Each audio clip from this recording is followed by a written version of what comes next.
मागच्या एपिसोडमध्ये आपण पाहिलं की इमोशन डिसरेग्युलेशन म्हणजे काय. आज आपण बघूया की टीनेजर्समध्ये का बरं वल्नरेबिलिटी असते. पहिला भाग म्हणजे ब्रेन डेव्हलपमेंट. टीनेजर्सचा ब्रेन अजून डेव्हलप होत असतो.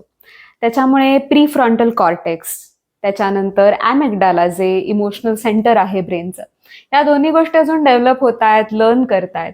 त्याच्यामुळे थोडी सेन्सिटिव्हिटी जास्तच असते. प्लस एन्व्हायरमेंट, भरपूर प्रकारचं प्रचंड प्रेशर टीनेजर्सवर असतं. एक म्हणजे पिअर प्रेशर, सोशल प्रेशर, करिअरचं प्रेशर, त्याच्यानंतर माझं सेल्फ काय आहे, ती सेल्फ आयडेंटिटी निर्माण करायची जी ओढाताण चाललेली असते ती पण आहे. आणि तिसरं म्हणजे हॉर्मोन्स पण भरपूर खेळ खेळत असतात त्यावेळेला. त्याच्यामुळे टीनेजर्सचं पॉप्युलेशन विशेषतः वल्नरेबल असतं इमोशन डिसरेग्युलेशनसाठी.